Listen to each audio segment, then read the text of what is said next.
Yeah, yeah, yo. What is up? What is up? What is up? It is your boy Wild Carmar in the building. That is the big homie Detroit Maryland. Yes, we are the ROW Sports Crew, and we are here live with another episode. What up, though? Episode 19. How you doing, big bro? What's up, man? Good, bro. Good. Trying to get this shit All right, cracking. man. Yeah, let's But get this tired. shit cracking. As always, y'all know the deal. As y'all already know the deal, please, please, please, please, at the bottom of the screen, you see it. You see all the social media handles that you can follow us, the IOW Sports Crew, each and every day. Make sure you go over. Make sure you go over to IOW Sports Network on Facebook, Instagram, and most importantly, Mm-hmm. YouTube. You can catch all of our content. Make sure to like, share, subscribe, hit that bell notification, smash that bell notification, smash that subscribe, hit the buttons so Right, y'all right. can get direct access to all of our content. And man, most importantly, ILW Sports One on Twitter. Uh, but hey, please, if you're feeling in the charitable mood, hit that $ ILW Sports Network on the Cash App. You can That send 30 cash bucks app. and get the yeah, you can hit 30 bucks and get the exclusive ILW Sports snapback. Or if you're just feeling real charitable, help us, get better Help me equipment, help better you. cameras, better mic, better software so that we can All right. continue to produce better shows for you guys. Hey, and it's always, hey, donations are tax write-offs, just in case you didn't know. But man, anyway, I hope everybody's doing well on this very, very eventful Thursday day. All right. What up, Scott? What up, Um, Matt? yeah, got Matt, what's going on? But we're gonna start with something. Well, I don't know if it's best way to describe it, man, because we already do this before. Literally, yesterday, uh, for those that didn't see it, um, your boy Tom Brady, early in the morning. I'm talking about Early. early in the morning. This man was early and literally sat down, got on his social media, and said, "Hey, I'm retired." And for those of you that didn't catch it, this is what your man said. He said, "I am retired," and yeah, this is it. So let's take a look at what Tom said.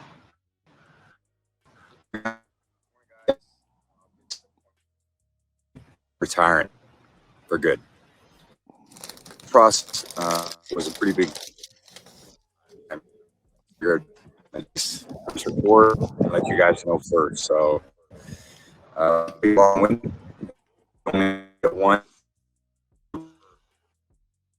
day and a year. So, I really thank you guys so much to every single one of you for supporting me, my family, my friends, my teammates, my competitors. I can thank you guys for allowing me to live my absolute dream. I wouldn't change a thing. Love you all. Well, Come on, Matt. so Come on, Matt. I'm waiting on Matt. oh, you waiting on Matt? Waiting on Matt. I know I'm waiting for it to come up. It'll pop up in a minute. While we're waiting on Matt. Hey man, look here, man. He ain't got no he ain't got no excuses now. He ain't got no family to go home to, so he might as well retire.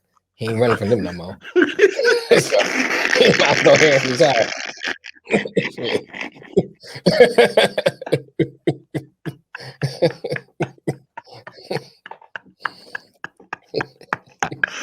But y'all ain't shit, dog.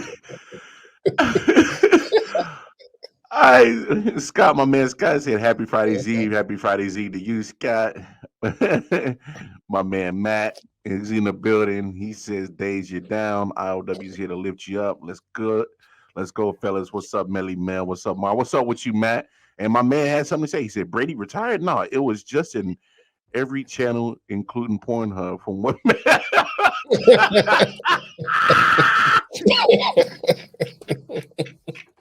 Hey man, why ain't I gotta blame me for the internet? You know, I ain't the one that posted the video, bro. What's up? What's up, Ed? I had to start early. See, because Nick ain't here, so now you gotta get it. Fuck you, Ant. But somebody got get this anger. You got your record towards Nick. Now you taking his place. Thanks. I was waiting on the Matt. Thanks. There you go, right there. Oh, that's what you was waiting on? Yeah. Okay. I got it. But I mean, let's talk about it, man. Obviously, we went through the whole ordeal last year with Tom Brady. So let me ask you, big homie, are you taking this one? Legitimately? Like, yo, this dude's retired? Like, this might be it for real? Or you think let the man get the chance to think on it, a team approach him, and he'll probably be back in the saddle. So which way you leaning towards, man? Nick dealing with something right now. And said what family? I think he's legit this time, man. I mean, month of we can talk about, fuck Tom Brady and all that stuff. You got give a nod. He accomplished a lot of stuff in his career. Accomplished a lot. And you look at the progression from the last Super Bowl he won. The following year he got to the playoffs. A year after that, he just fell off the face of the earth, so to speak. So he probably just realized I ain't got it no more. And he put this year he put everything he had into it and lost a lot and got them back for it. And he probably just made that assessment. Say, you know what, I'm through. I lost my family. I ain't lost everything. I ain't getting nothing accomplished for it. I ain't getting the Super Bowl. I ain't get to the NFC Championship. Nothing. Let's go ahead and retire. You got to the playoffs. But yeah, you got to the playoffs. I don't count. He lost to Dallas. Oh, you losing to Dallas? Oh, yeah. You in Dallas? Yeah. So you had a bad season.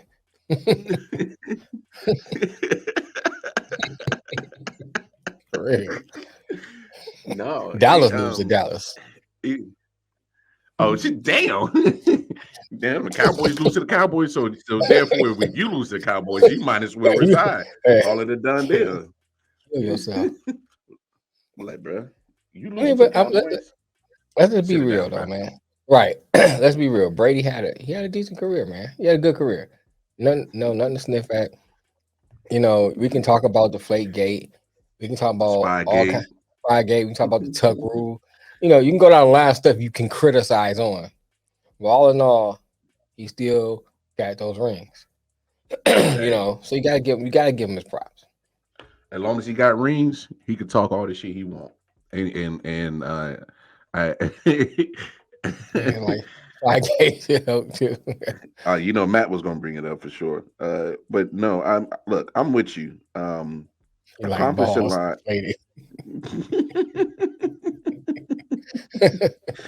Yeah, the Tom Brady jokes is gonna come in on a plentiful for real. They gonna come. But no, look, I'm like you. The guy has accomplished something. I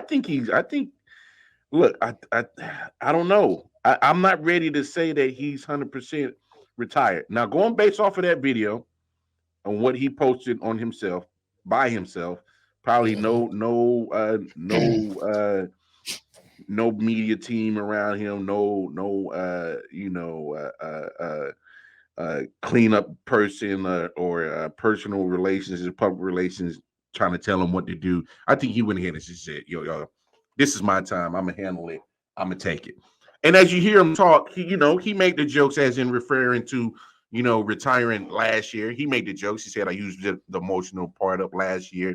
I used this up. I've already done this before. And so he had a little humor about it. So he knew that, hey, I've done this before. If I go back on this one, I'm pretty sure I'm leaving myself up for a lot of criticism and to get made fun of by a lot of people. So I think he realizes that. And then you look towards the back of the little minute clip that he put up. You can see the emotions in him, referring to his family, his teammates, and all the great competitors he played against. So you can see the emotional in his eyes and in his voice. You heard it a little bit as well. Yeah, that's that Botox leaking.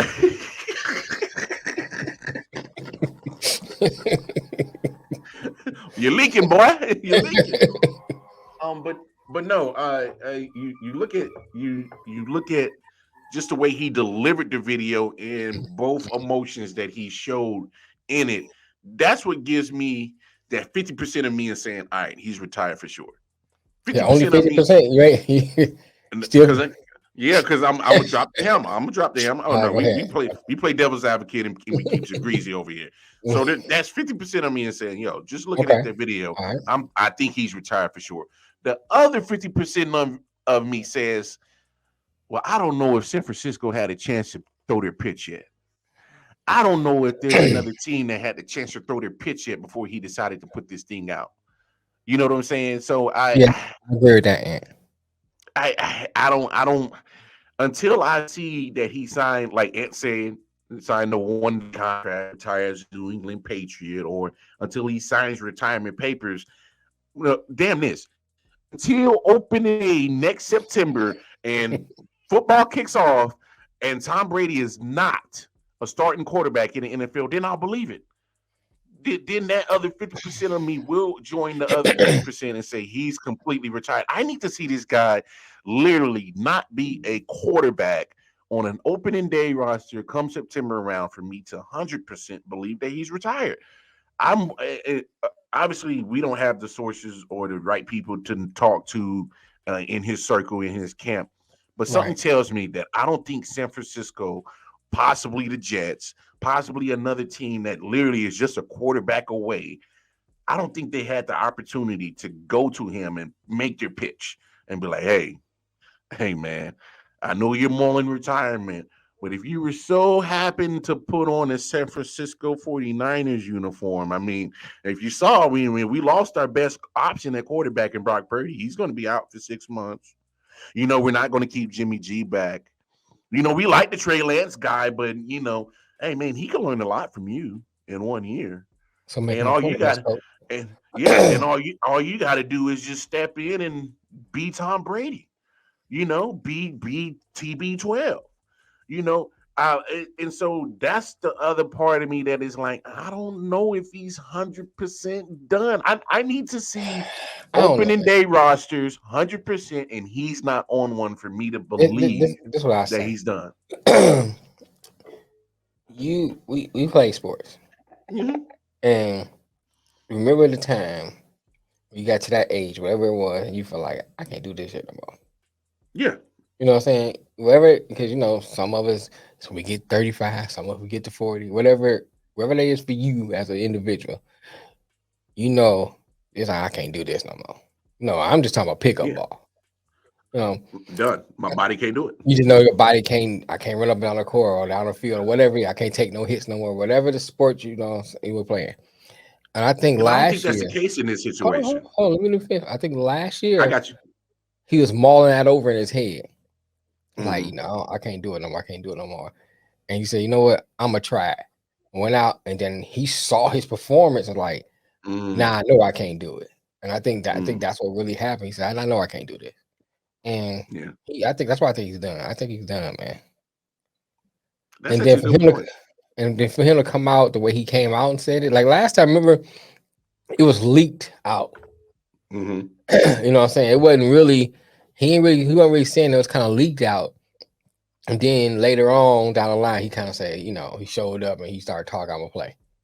But it was kind of Mhm. leaked out. This time, he made his own He IG, made his right? own video. Yeah, He ain't wait for no right, publicist, no nothing, no camera crew, right. no full forge, And uh, no full fledged media outlet to report on it. right. This dude literally just came out on a Wednesday morning early because I was Mm-hmm. up early. I was up Yeah. at work at 8 o'clock when this shit hit, when the Mm-hmm. shit dropped. And Right. so for him to and that's what I really is think tearing I me. saw Matt. He sent it to me. Yeah, and that's what's really conflicted me on whether he's 100% retired or not, because when you just go out there and just drop the announcement without like pretty much not giving a heads up or warning to anybody, you made this decision. You pretty much are into a point where let me go ahead and drop it before anybody tries to talk me out of it. type of situation. And look, I'm with you. Go ahead. Yeah, go go ahead. And he got that broadcast contract. Yes. You know So what I'm saying? So he kind so of not like you he know, gonna be hurting for money. so he probably like, you know what? I can go sit in the studio, run my mouth for a minute, get Still this be money. around the game. And I ain't still be around the game, get this money, and I ain't got to worry about no defensive lineman up in my face. Because Yeah, I know I ain't running nowhere. that's for damn sure. That's for damn sure. I mean, look, I'm with you. The reason why he should retire is because we saw it. It was evident when the pass rush got to him. He wasn't taking no hits. Mm. He was throwing it right to the ground. He was dirting him. He was dirting him. And but still, I'm still thinking. I don't think San Francisco had a chance to try to convince him to stay and join them from a year or another team. Because for me, I'm still of the mindset that Tom Brady literally put everything on the line last year to play.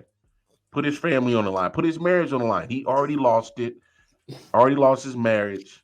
His relationship with his kids probably won't never be estranged because he's a good father from what is presented to us. So yeah, she already booed up already. but what I'm saying is that for a guy that literally risked it all to play football, why walk away now when you have the ability to be part of a winning situation that really fits him like a glove? I mean, I said it 1,000 times. San 31 Francisco teams. looks like 2020 Tampa Bay. They're set up just for him to just walk in and win. They Tom really Brady are. look like 2050 Tom Brady. Yeah, but sometimes all you need is 2020 Tom Brady when you got a team set up like a 2020 Tampa Bay Buccaneers. 31 teams watch this man play, and 31 teams should leave that man alone. For real. You're not wrong. You're not wrong. I mean, what okay, let me ask you this. Now, on the real, what did you see out of Tom Brady that made you think he has enough to lead your team? Last year, based on last year. He still had the competitiveness, even though things weren't going. You had that up until you 7 years old. Oh, well, that mean you can get out and play. Oh, well, every now and then you saw flashes of TB12. You did. Yeah, but you all right. You didn't see enough. I'm with you. You didn't see enough. But let's be honest. I get that from Jimmy G. I hear you. But we got to look at his situation. His situation in Tampa Bay, they had shit ton of injuries. Really didn't have a lot of time to gel with his wide receiving core. That had some injuries through the wide receiver thing. Like I'm with you. He's older. We know why. But come on, Matt. Come on, Matt.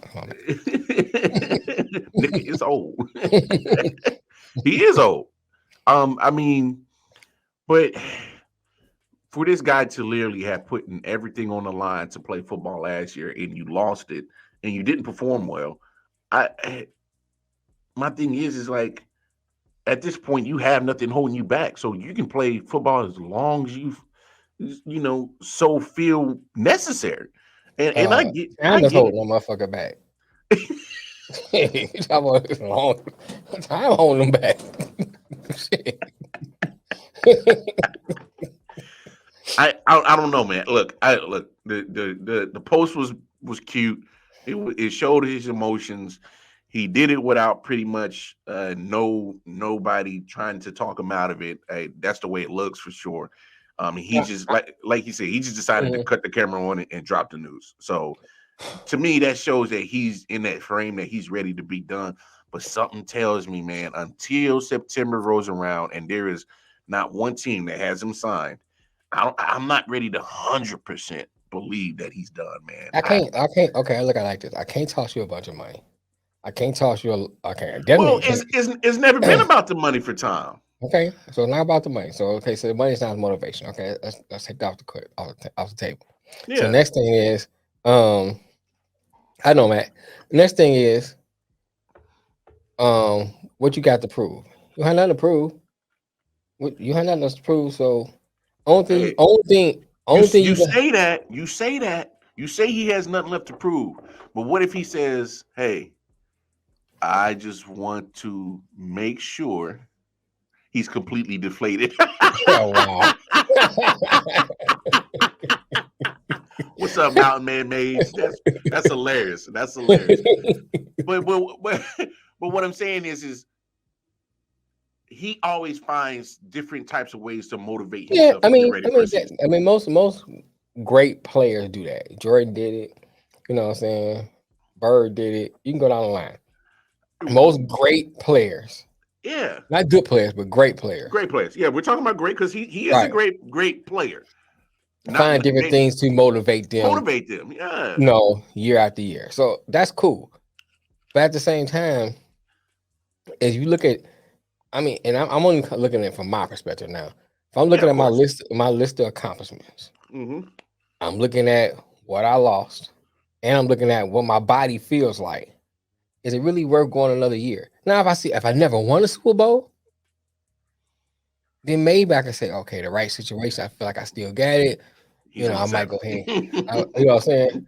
I ain't won 7. Yeah. What I need to prove? I won a Super Bowl with 2 different teams. What I need to prove? Yeah. Hey, that's to me. I hear you. All I'm saying is you never be surprised with what motivates these guys. Right. That's another point right there too. Well, I don't know if that kills his legacy. I don't know because think about this. Go ahead. No, go ahead. Hold on. And if it's saying it's killing his legacy, then you could have said that for last year.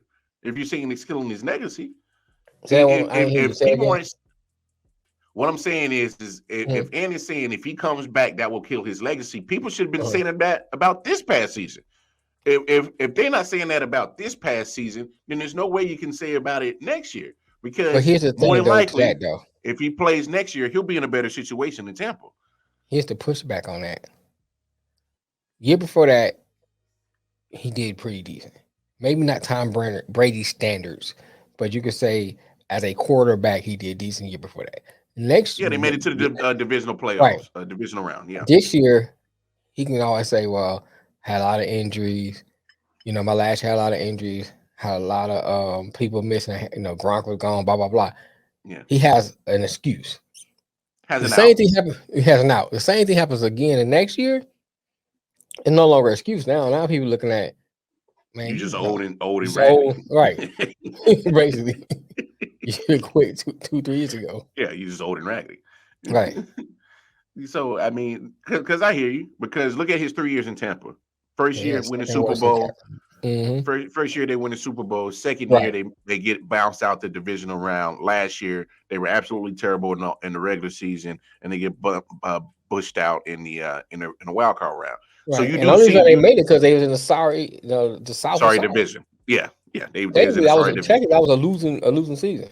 Oh, it was a losing season in my mind for sure. It was a losing season. Right. There's no way you can fix my eyes to saw what I saw and say that was a winning season. There's no way you can ever convince me that was a winning season just because they made the playoffs at 8-9. There's no way. That team was sorry. It was a lot of injuries, and Tom Brady played like trash. He played like Dookie. He did not look Tom Brady-esque. So to your credit, yes, I see the way that he played and everything that shut down this past year. He should retire. Matter of fact, right? You're right. Look. Matter of fact, shouldn't have played at all. Let's be honest. All right. So if we really gonna have the Tom Brady conversation, he shouldn't have stepped on that field at all last year.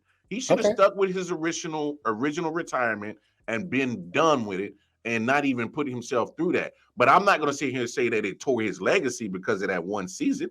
I can't take away 7 Super Bowl titles. I can't take away all the great things and the great moments he's been a part of. Now, does it leave a sour taste in his mouth?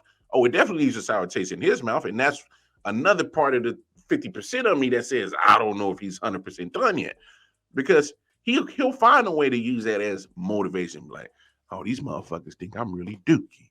Oh, these motherfuckers think I'm really trash. They must not know I got 7 Super Bowl titles. I'm Tom fucking Brady. He he can possibly use that type of motivation, and next you know he ends up in a great situation. Right. And then reality hits you, and you realize, I'm with you. Look, I know we just talking shit right now, and I'm talking a lot of hypotheticals. I am. I'm talking a lot of hypotheticals. But at the end of the day, I need to make sure that come September come around, if I'm 100% sure that he's retired, he don't need to be on a damn roster. That's the only way I will believe it when September comes around, because we've been in this situation with him before. Same thing last year. You know, Tom Brady's retired. Who's going to be the next quarterback to be the GOAT, take over that podium? And then next, 40 days later, he's willing to risk a divorce and lose his family over playing football again. So now that he damn sure ain't got nothing to lose now, besides his health, I'm not ready to 100% close the door on him not playing. That's all I'm saying. So I'm gonna say this to Schmet. Yeah. To Matt's comment, if he does go on the 49ers and don't make it to the Super Bowl, I said, to me that's a losing season, because now you can't use the excuse, I have pieces. You got a team. Oh yeah. You got a team. There was first and second in almost every category this year. 49ers was. Now you add a quote unquote great quarterback, and you don't make it to the Super Bowl. That's a losing season. Oh well, I'm with you. That would be a losing season, because that would be the whole point of him pushing off retirement for a second time. That would be the point of him coming back, knowing exactly what you got when things aren't perfect around him. We know what we got with Tom Brady when things aren't perfect. When the offensive line ain't perfect, when the offensive weapons ain't healthy and performing, when the defense, who's top tier Super Bowl caliber, ain't playing Super Bowl caliber defense. We seen when it ain't perfect around him. We got exactly what you got last year. That's exactly what you got last year. So we know exactly what you get when Tom Brady's situation ain't perfect around him. So he has to win if he does come back and go to a San Francisco. To me, there's no if buts, or maybe get to the divisional round, maybe we make a championship game appearance. No. If you come out of retirement and leave the media on the hook for a second year in a row playing with retirement, you better go win a chip. Right. And so that's a lot of pressure to put on one guy. That's a lot of pressure to put on a 46, 47-year-old guy to be 47 around that time. Next year comes around. And that's a lot to put on a franchise like San Francisco, whose window is open for a Super Bowl right now. And you don't want to close it by wasting another year on a broken down 47-year-old quarterback who can't stay retired. Right. So I see both sides of it. I really do.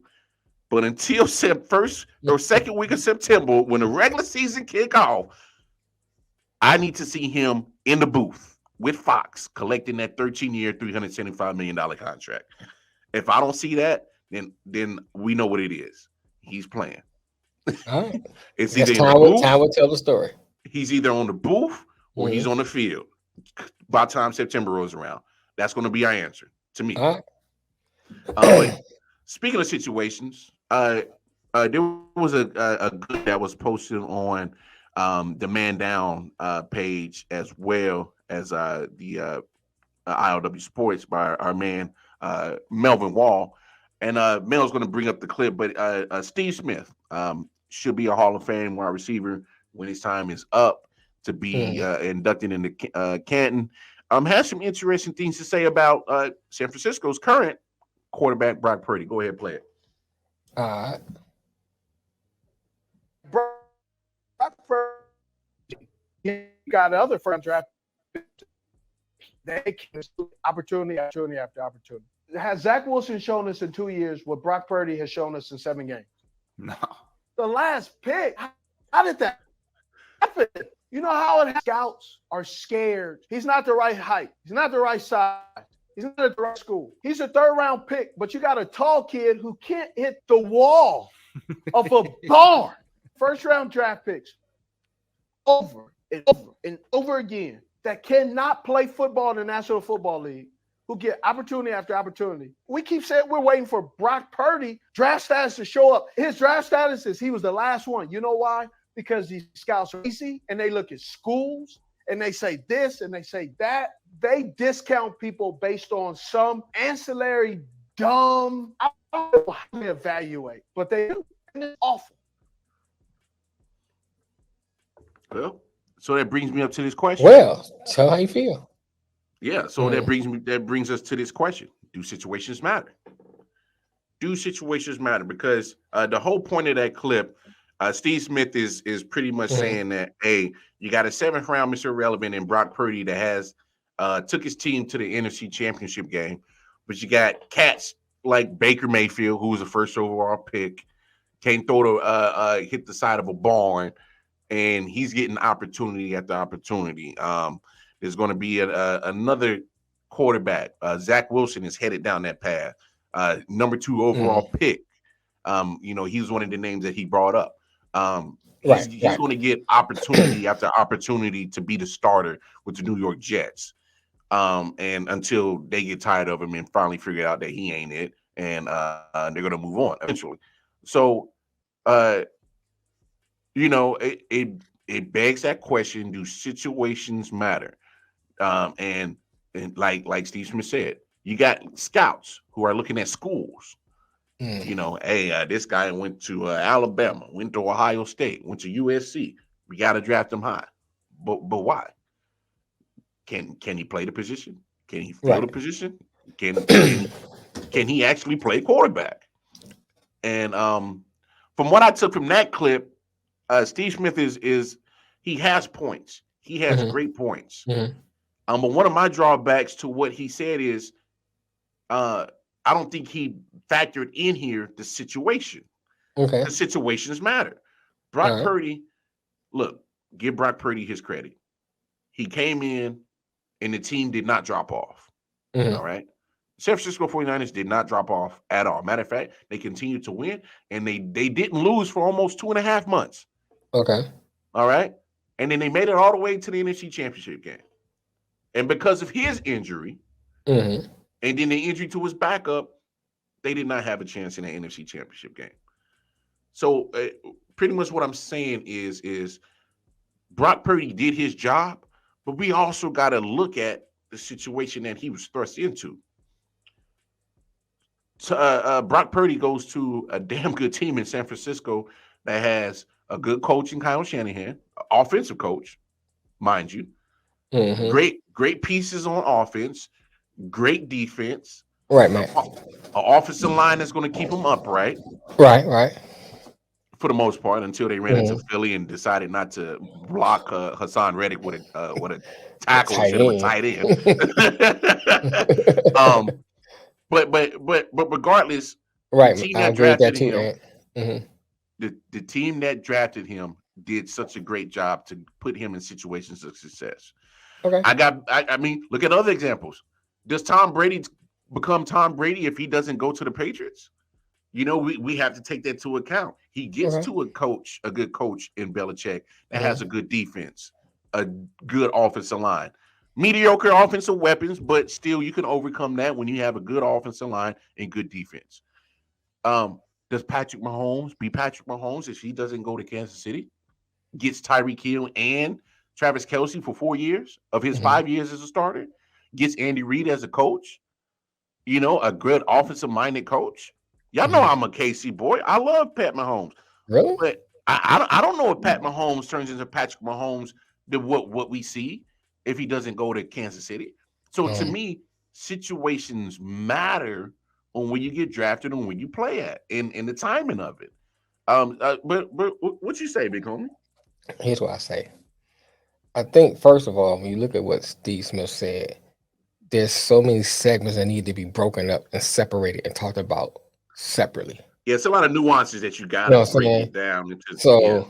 I'm going to speak to what you said first. Situation does matter, but situations is not a total thing that matters. Well, what I mean, let's go with your comment about Tom Brady. Tom Brady goes to another team. There's an argument to say he wouldn't win 7. But I will argue that he will at least win 1, maybe 2, because no matter what system you win, you still have to have a particular skill set to succeed in that system. It's the player.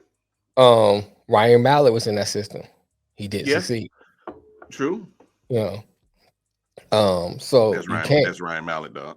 I'm just saying. So you I got to still have know. a certain. You got to have a certain skill set. You know I what hear I'm you. saying? So you can't be a bum, get into a system and say, hey, this system works. You know, pulling nigga out the crowd, put them in a uniform, and then throw some touchdowns. You know what I'm saying? You got to have a certain skill set. So yeah, situation matter, but at the same time, you still have a certain skill set. And then it still tells you in the mindset how the NFL and sports in general are slow to move to the trends. You know, you look at, let's start back when the black quarterback wasn't a thing. You couldn't be, if you're black, don't even look at you as a quarterback. As soon as you get to the NFL, we're gonna convert you to receiver, we're gonna convert you to a corner. You know, better get ready to change position. Right, you're gonna change position. You know, and then slowly you start seeing that starting to develop. So it's not no longer about your colors, about your skill set. If you can play. If you can play. All right. So, but it shifted. Now you look at Young out of Alabama. What's the rhetoric? What's the story? What's the narrative? He's short. He don't have that typical quarterback frame and all that stuff. So it's still showing you they still slow to move. You know, because does he have a skill set? If you are a scout and you go watch him play, you know, you watching him for a reason.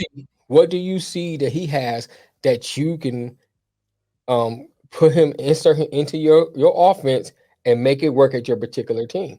You know, that's what your job is as a scout. And I will say what he said about them being lazy is a fact. Yeah, I agree with that. I agree with that. You are drafting on, it's like a pattern. You know, okay, here's the pattern that we use. Here's the template that we use to draft. And if you don't fit that template, you're not going to be in that position. You ain't even drafting. You're still looking at what you see, evaluate what you see, and see if it works in skills in your particular organization. So I think like so much stuff that he said, it has to be broken down. Yeah, I agree with what he said to a degree. You know what I'm saying? I think he did need to add situation, because if Brock Purdy is on the Texans, would you hear about him? Oh, no. You know what I'm saying? You hear about another Houston Texans quarterback fell. Right. Because he doesn't have the pieces or the coaching. The coaching, yep. Like Mahomes has a skill set. So I think if you put him somewhere else, he still will be successful. How successful, we might never know. True. Because he had pieces, skill set, and coaching. He had all the right things there. So I think it's like you have to put all those nuances in when you start talking about that. I think the bigger point to take from what Steve was saying is that, you know, we have to stop being lazy as fans too, as scouts, talent evaluators. You scouts. have to evaluate what you see. Yeah, and Brock Purdy is showing that he can win. You know, he can do it instead of having Zach Wilson. Look at Zach Wilson's situation. Zach Wilson's situation is good. It's pretty good. He has coaching. Good. He has coaching. He has team around him. He has defense. He has offensive weapons. So the problem is him. Why ain't you succeeding? Yeah, the problem is him. It had nothing to do with his. You know, his situation is right. His situation is right, and you bring up a good point. I think Purdy will succeed. You bring up a good point. Look, and this is why I can't go against what you're saying, because Zach Wilson is pretty much the prime example, of course, since Steve brought him up. You look at a guy that, like you just said, is in a good situation. Why aren't you winning? Right. Because look, even for our Jets fans out here, yes, Zach Wilson wasn't the in his time this year as quarterback. Yes, the team found ways to win, but they won despite of him. They won with the help of him. So let's be honest about it. Look, there were situations where the Jets were getting like last minute defensive plays, sacks, or whatever, or anything like that. And you can't sit here and act like just because he was scouted as the second best talent, you take him at second. Right. Does he fit your scheme? There's got to be other intangibles about him that makes him worthy of a second overall pick. That's a There good point, has man. to be. Right. You know, you can't sit here and force something that's not going to work just because you got him second overall. Right. Look, it's okay, and this is I think another part of Steve Smith's clip that I wish he probably would have said. He might have said it in the clip. Obviously, it's rendered down to a certain point, Right. but if he straight up says that, hey, it's okay to feel one way about a situation, let it play out and realize that it doesn't work, and it's okay to admit that you were wrong. It's okay. Happens. It happens. Not everybody's right about everything. Not everybody's perfect. Not everybody's going to get everything right on the first shot. It's okay to sit here and say, hey, we're wrong about Zach Wilson. We are absolutely wrong about him. So what we're going to do is we're not going to waste our window.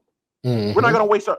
Matter of fact, Arizona, even though, so speak of Arizona. Remember Arizona fired Steve Wilkes and got rid of Josh Rosen after 1 year? What did they do the next year? Let's go get Cliff Kingsbury. Let's go use our number 1 overall pick and go get Kyler Murray. Now, hindsight 2020, Cliff ain't there no more. But guess what? You still got a talent in Kyler Murray that can possibly still be the right answer at quarterback, depending on coaching and situation. Oh, that's why we'll come back to that. But we'll come back to that. Yeah. But it speaks to the fact of the matter is you have to take account that it's okay. We were wrong, but what we're not going to do is keep riding with him just because he was second overall pick. Right. We're not going to waste our window because the Jets got a window right now. They just missed the playoffs. In Salah's second year? So you just missed the playoffs. I was going to break him up too, man. But I'm saying you can see the team getting better. So let's not waste our team's opportunity by trying to stick with a second overall pick, just because he was second overall pick. If he don't work, he just doesn't work. All right? Because at this point, what haven't you not done for Zach Wilson to improve? What haven't you not done? What haven't you not done to have Zach Wilson be one of the best quarterbacks? The fact of the matter is that Trevor Lawrence literally pretty much stayed with the same team, just changed the coaching, and I can see right now that, damn it, Trevor Lawrence, he's gonna be part of that next group of young quarterbacks that's gonna be part of it. I can't say that about Zach Wilson. I can't either, bro. I don't see it, but I think that Matt and Ant made good points. Yeah, you don't know. Bring him up. I didn't see. You don't draft. According to the best player, but draft to the player that fits your scheme. You know, and I think that's a great point what Ant said. You know, if he don't fit your scheme, don't draft him. You know, we look at this weird draft now. Look all now we're in the season where everybody's doing all the mock drafts and who should go where, blah blah blah. But that particular player that you think should go high may not fit your scheme. You know, take Jalen Carter for instance. You know, excellent talent from Georgia, but you might pass him up because I got interior players. He may not be able to convert to an edge rusher. We need edge rusher. I'm not gonna pick him just because he's the best player available as far as talent wise. He's not fitting our scheme. He's not fitting what we running. He's not what we need. And then Matt's point was about Zach Wilson look like he's not coachable. That part right there, and tying into the Jamarcus Russell thing, there's two parts of that makes me think about. One, when you do your initial interview, how they come off. What are you seeing in him? Just not Madden. Exactly. You know, thank you, right? Just not Madden, right? And, you know what I'm saying? What do you see in that person? Because you be on the field and I can see that skill right there. But when I'm talking to you one-on-one, I get something else. I get something else. You know, like we're not connecting. I'll give you an example. I went years ago. I went to this church, right? I've been going to this church for a long time, so I started going to another church, and the pastor of that church, we couldn't make no connection. Wasn't nothing wrong with the people and stuff. I was cool with them, but it's something about him. We just wasn't making a connection. And I knew it's like, I can't go here. You know, it wasn't like he was saying something I didn't like. It was just you know how you know from it when you talk to somebody, there's no connection there. There's no connection. There's no connection. So you know when you talk to somebody, whether or not they're coachable, whether or not they're gonna fit in your locker room. You know, whether or not gonna fit in what you got going on, because chemistry plays a big part of sports. It matters. It matters, you know. And so this guy comes in, he might throw the chemistry off. Yeah, he might be talented, but your chemistry ain't working. You know, you steady, you're not where you should be or could be because that chemistry is not working. So all those things play a part. Chemistry's fucked up, man. It ain't gonna work. And then at the same time, when a person comes in, you think about when you go to an interview, you putting your best face on. You know what I'm saying? You oh yeah, I'm gonna be on time. You know you ain't never been on time in your life.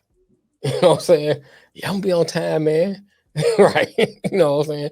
Oh, I'm always do this. I'm always there. Hey Mel, when did you ever see me on time? Right.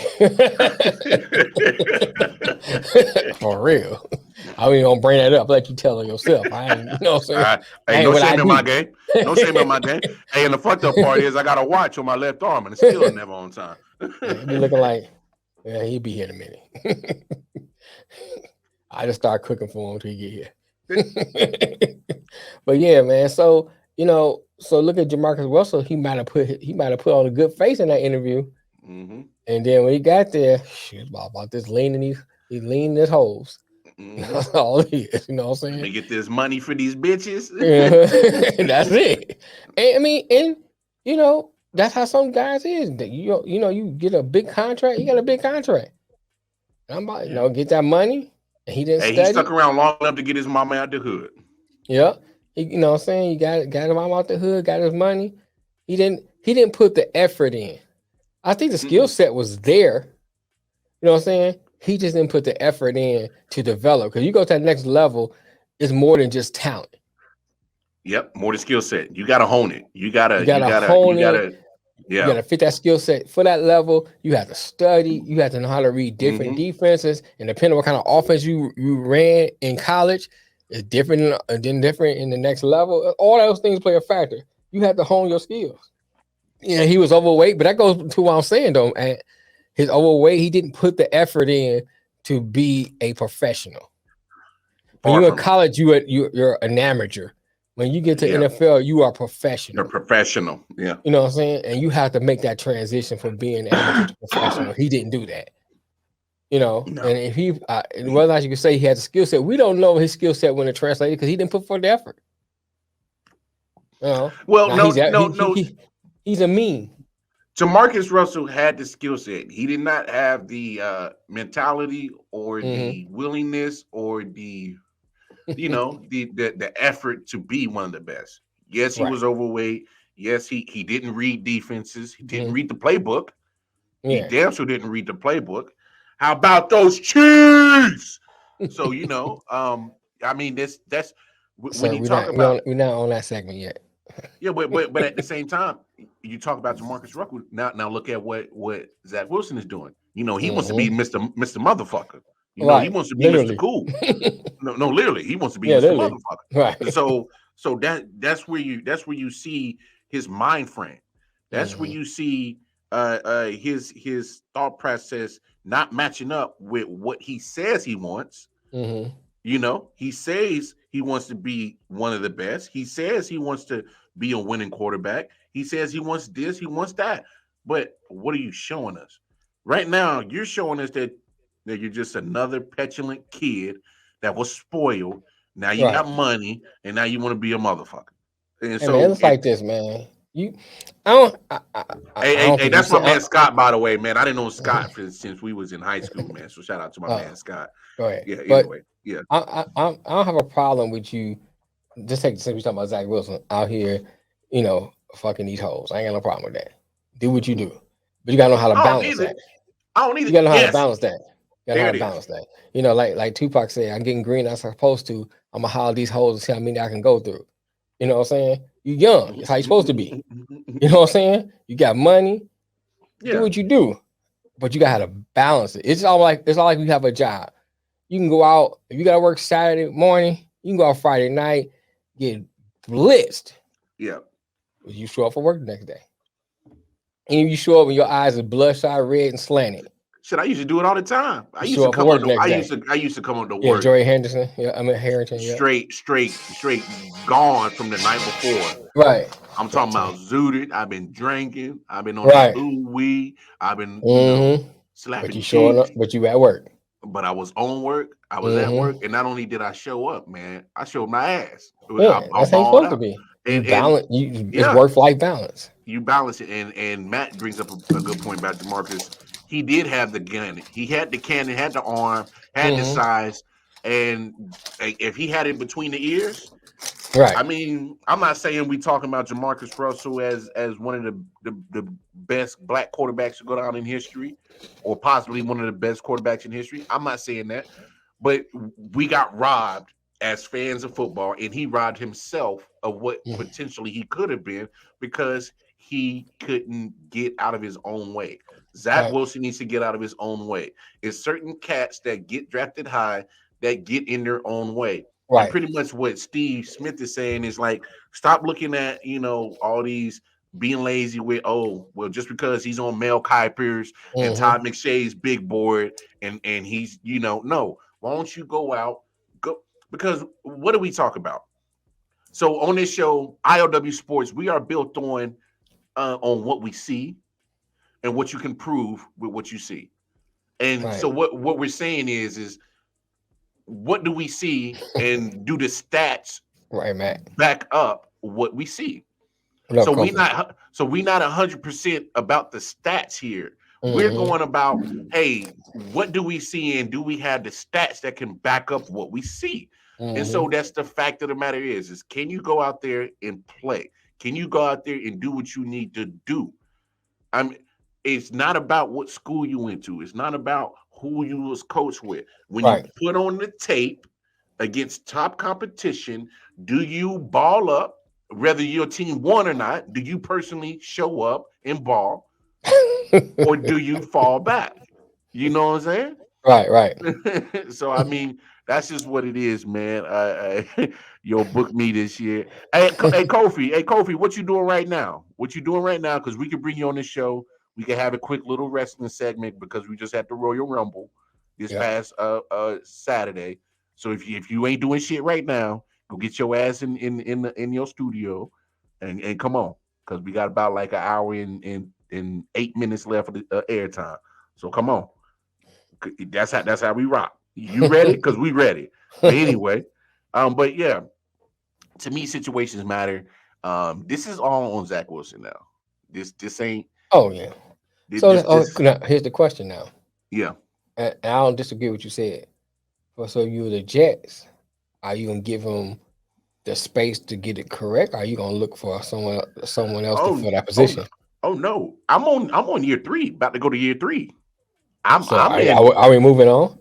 I'm not moving on. I'm in. Oh, you gotta earn this shit. I'm bringing somebody in. Bringing somebody in. You got to have a quarterback battle, and if you really want it, is that veteran or draft?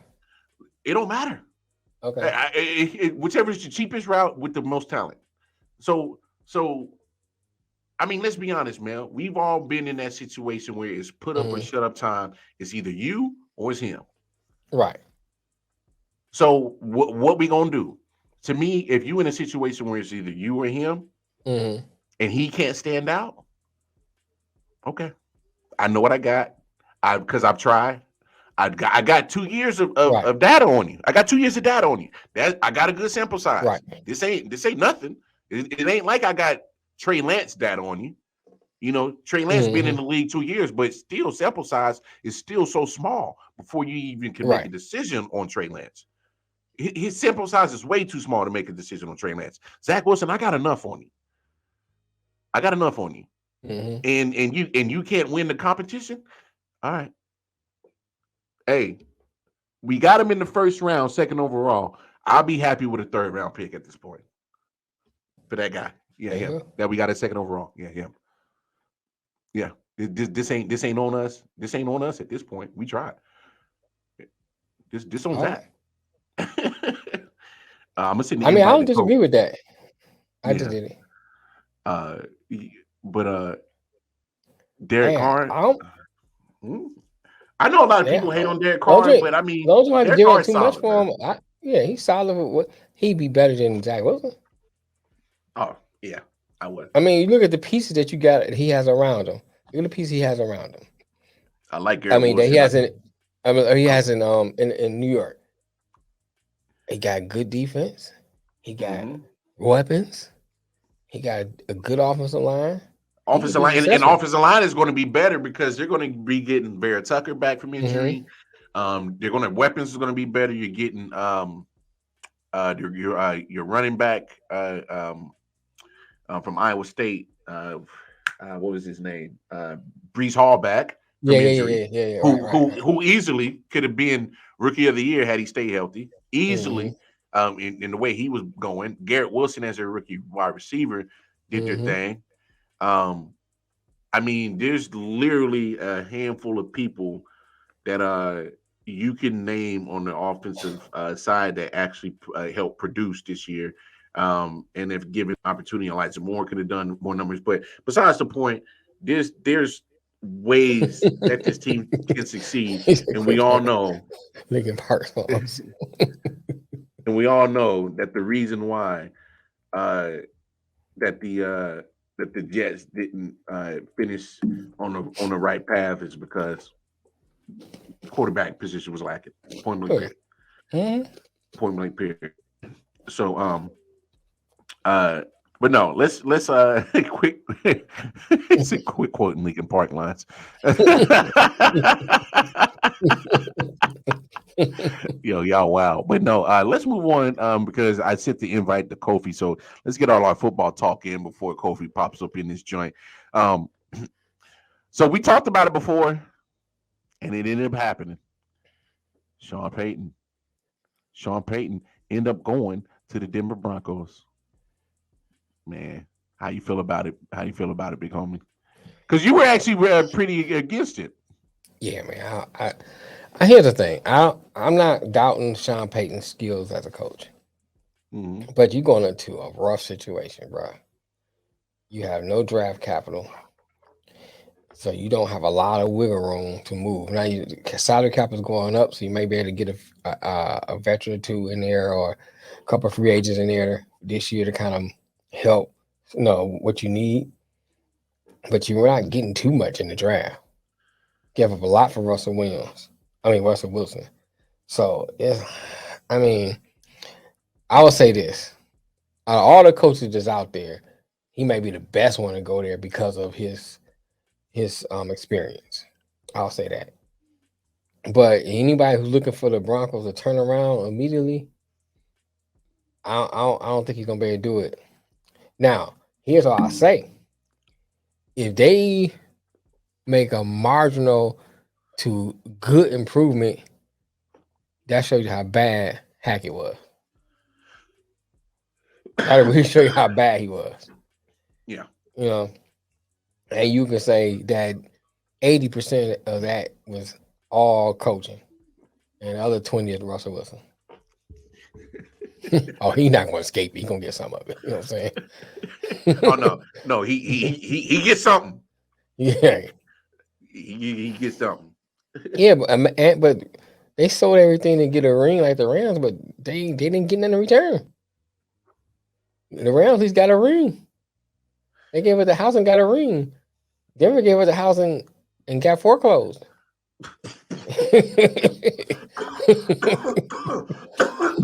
For real.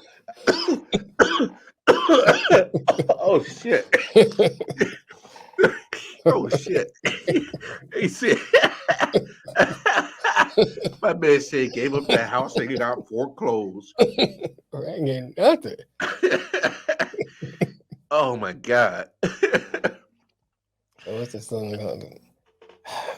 I think they get I say 8 wins. 8, and I think that's good. For what they have and what happened last year, 8, they look good. 8, 9. 8, yeah, maybe 8, 9. No, because if they get 8 wins, 8-9 is the best that they'll be able to do. yeah. So 8 and 9, that's good. Because I think most of that come from coaching. Now, Hey, like I said, they got a little extra money for them salary cap being raised, so they might be able to move some stuff around, get a player here or two, restructure some stuff. We'll see. need them with the bazinga.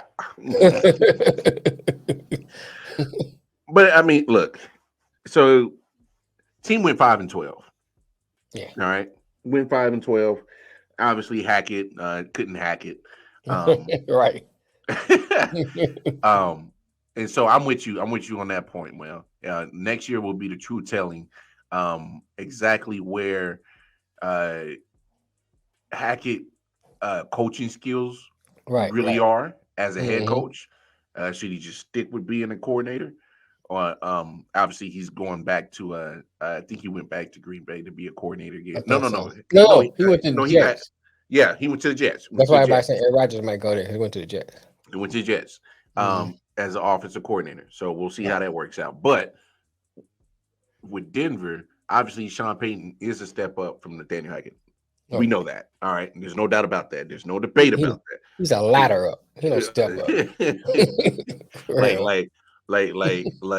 For my wrestling fans, Nathaniel Hackett is Eugene and Sean Payton is like Seth Rollins. So just to paraphrase that. So Sean Payton is a champion. He's won it. He knows how to win. Right. He's done a lot of winning in regular season and had a lot of playoff appearances. So he may not have the Super Bowls like a Belichick, but in this time and age of football for the last 25 plus years, if you just get one and you make significant and multiple appearances in the playoffs, that makes you one of the great coaches. So when you think of Sean Payton, you think of Andy Reid, John Harbaugh, Mike Tomlin. Who's another coach that has won Super Bowl, but they do many appearances in the playoffs? Doug Peterson, you could throw him on that list. Peterson, but those you're on that list that does a lot of winning in the regular season, multiple playoff appearances, Super Bowl championships. So Sean Payton's on that list, so you can't sneeze at what he's done. You know what I'm saying? So if that makes sense, yeah. So AP gets what I'm putting down. But Sean Payton, all he had, and this is what gives me optimism that I think that the Broncos could at least make a wild card spot, is because Sean Payton is smart enough to utilize what he does have there. He's going to get Javonte Williams back at the running back position. He's going to get Tim Patrick back at wide receiver. Still has Jerry Jeudy. I don't know how y'all feel about Jerry Jeudy, but with the right coach, a great running back. I mean, great receiver, man. What I'm saying, if you look at his stats and his performances up and down, if you can get a good coach like Sean Payton, he's going to get him steered to the right way. You also got Courtland Sutton. So you got 3 wide receivers. 2 of your wide receivers are at least 6'3". All right. So that gives you something to play with. The defense, we've all talked about how the defense of the Denver has always been solid. So the defense is there. All right. So it's not a lot that you really have to fix. And I think the last time we talked about this, we talked about how it's, the ceiling is playoff appearance. With Sean Payton. Because that's just how good he is as a coach. All right. Let's just be real about it. And so am I expecting it in year one? Obviously better than 5-12. I think we all can agree that they should definitely be better than 5-12 next year. And here's another thing to add to that too. You get a better coach, plus I'm sure you're gonna bring in his own people, so a better coaching staff. Yeah. We need to see some improvement from Russell Wilson. Immediately. Immediately. Because if you don't see improvement from Wilson, then it wasn't, like I said before, just Hackett. It was Russ. It was Russ too. You know what I'm saying? So I think you have to see some improvement from Wilson. Maybe there's some kind of tweaking here and there, whatever they need to do to fix what was ailing Russ. Because you by can't week 8, we got our answer. Yeah, You can't go a game and score just one touchdown, or score just field goals. Not for the money they paid for you. Too much. You know what I'm saying? For the money I paid for you, I should not be, nothing less than 3 touchdowns a game. Too much money. I paid too much money for you. You know what I'm saying? Gave up too much. Gave up too much and paid too much. And paid too much. Right. For real. You just costing a motherfucker left and right, bro. You be on a plane doing aerobics and jazzercising. Let's ride. You know what I'm saying? Let's ride. Man, sit your corny ass down. No, motherfucker, let's win because you Let's cost too win. much, bitch. You didn't cost me way too much. I don't like losing all my money. Short, corny ass Jerry Curl looking motherfucker. You damn light skinned motherfuckers. That's what's wrong. That's what's wrong, Josh. Y'all yellow boys. What you mean, y'all? You yellow too, motherfuckers? Y'all yellow boys. Y'all.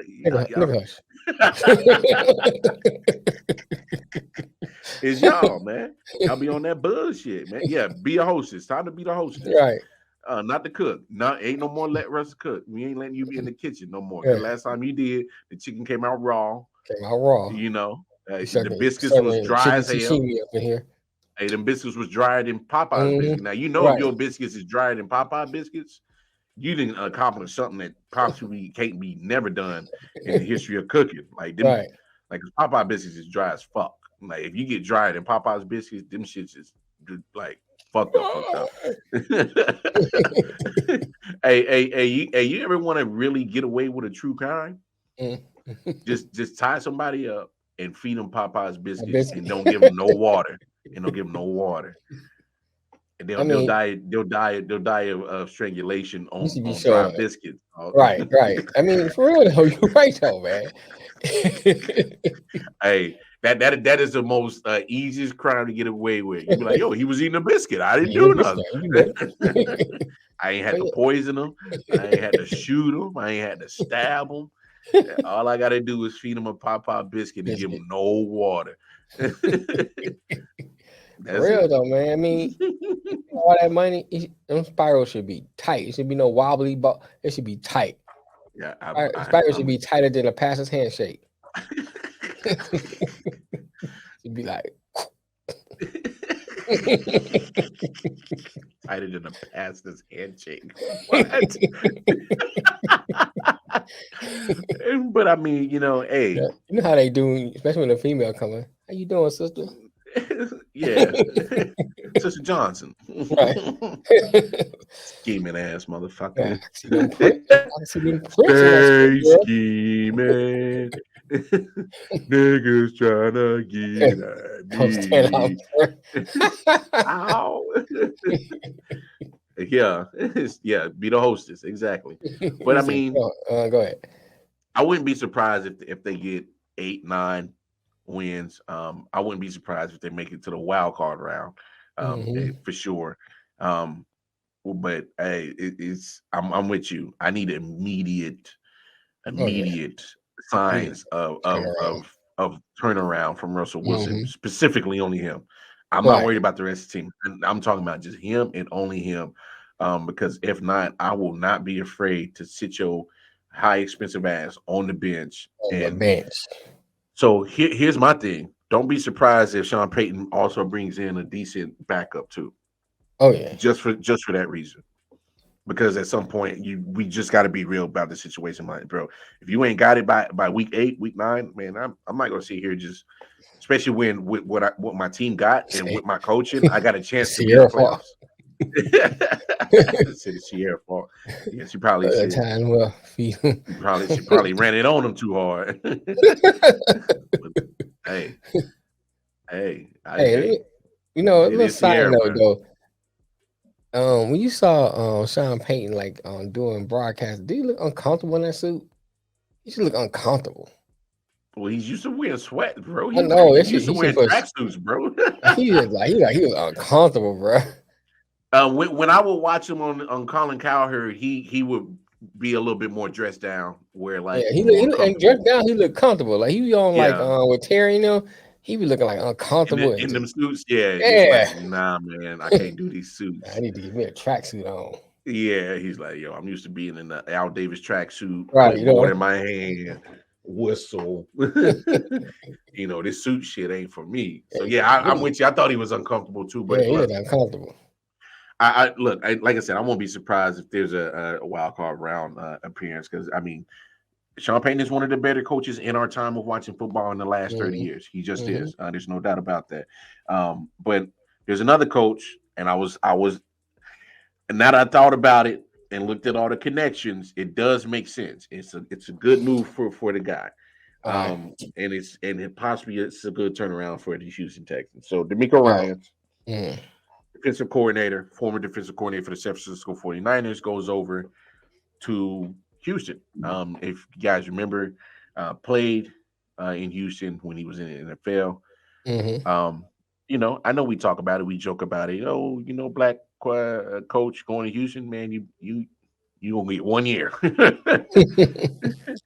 But they already went ahead and signed him to a 6-year deal. I think Houston has heard everybody's jokes about how they've been treating black coaches because they made no hesitation on sharing the amount of years that he got on the contract. That was the first thing they made sure that Adam Schefter put in the tweet. Right. 6-year deal. Yeah, I know what you were doing, Houston. You've been hearing us talk about you. You've been hearing everybody on the internet talking about how y'all treat black quarterbacks on TV. I heard it. I know you Mm-hmm. did because you Right. made sure that you put out there it's a 6-year deal.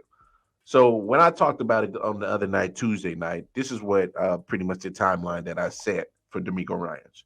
So his first year, they're pretty like, well, we only won 3 games last year. This is your gimme year. This is gimme year. Mm-hmm. This is his first year. So it's not going to matter if he goes 0-17. They're not going to fire him. All right. Second year, all right, you got to show us you can get more than at least 5 and 6 wins. You got to show progression. Second year is the progression year. Third year is he needs to be showing that they can make a playoff. They can make a wild card round. And if the third year going into that offseason, the Mm-hmm. front office feels that, hey, yeah, he's showing progression, but he still hasn't got us looking like at least a wild card round team, I think they'll probably think about moving on.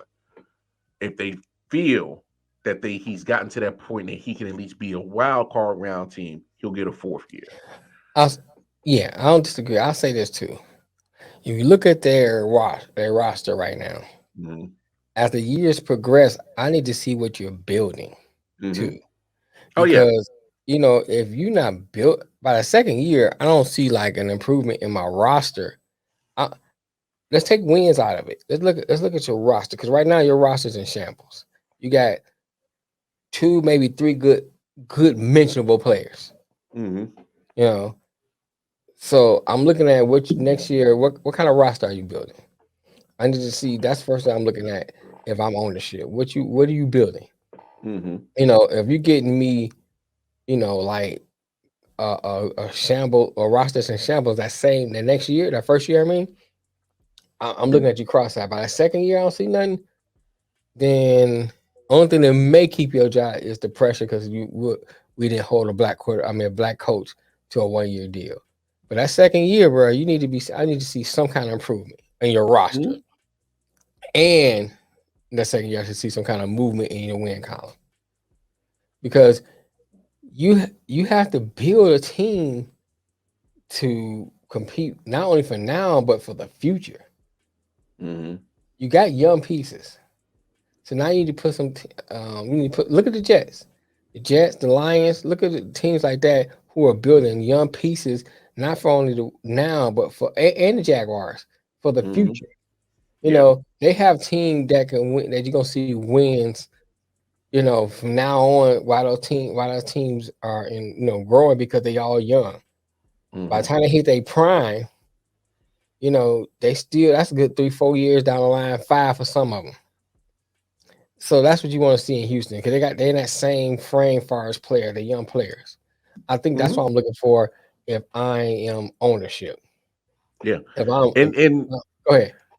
And just to piggyback off what you're saying, because I think that led to one of my other takes on the situation is because you also look at Yeah, Cooks made one out, but I would try to convince him to stay, because it's evident you're going to have to get a quarterback. The Davis Mills is just not it. All right. Yeah, no, he's definitely not it. Y'all tried. All right. You tried to sit there and keep believing to yourselves and kept trying to fool the people to yourselves that Davis Mills was the answer. He's not it. All right. He's not the little long neck giraffe, Toys R Us looking boy ain't it. All right. Yes, he is. Pierce is a good piece. Yeah, Damian Pierce is a great piece. That's why I would convince Brandon Cooks to stay, because I need the pieces that did stand out, that were actually something that defense feared in game planning, at least, that I'm going to need you to help me with this turnaround, because they're in full rebuild, point blank period. But here's what I am optimistic about having D'Amico Ryans there, because you look at Robert Salah. You look what who came from the same system that he was in San Francisco with Kyle Shanahan. Right. Look what he's done over 2 years for a team that was in the same situation the Texans been in, at the bottom. All right. Now he, in 2 years, he got this guy that has changed the culture, got a team that was at the bottom and at least knocking at the door of a playoff appearance. Knocking at the door. So D'Amico Ryans has a similar track. Was a great defensive coordinator, just like Robert Salah was under Kyle Shanahan in San Francisco. Now you at the opportunity where you get a pretty much an empty canvas, because that's what Houston pretty much is. They got a lot of money. They got a lot of draft picks. Last time I saw it, I think it was like 11 draft picks in this upcoming draft. And they're going to have almost like a boatload of, probably, now that the cap space has been increased, they're probably going to have upwards to probably like $55-60 million to play with. All right, so you got an empty canvas to go in here and do what? You know how you close the gap between teams in the NFL, and you go from one of the bottom to at least the middle of the pack? It's talent. Talent does every time. You got the draft pick, and you got the money to go get the talent now. Now it's up to D'Amico to formulate, just like Robert Salah did in New York, is to build your culture. The wins will come. That's why I'm saying the first year is the gimme year. Is not even going to matter what the record is. They just need to show that you're building something. You're building the culture. Right. Second year is when you need to start maturing the culture, and you need to start adding actually some wins to it. Third year, you need to show that, damn it, you're a competitive team, and you're going to be in some damn games, and you can make a playoff appearance. So D'Amico is going to get his chance. He's going to get more than 1 year. So he's going to break the curse. he's going to break the black coach curse in Houston. And so third time's a charm.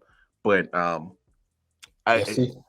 we'll see. Obviously, they're drafting high in the draft. So they got third, right?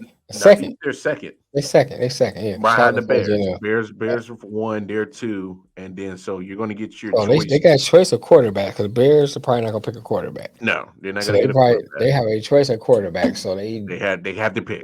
I say Stroud. Whatever you do.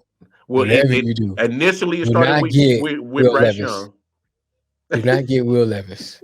Hey, man, don't hate on Will Levis, man. Will Levis had some offensive line problems, bro.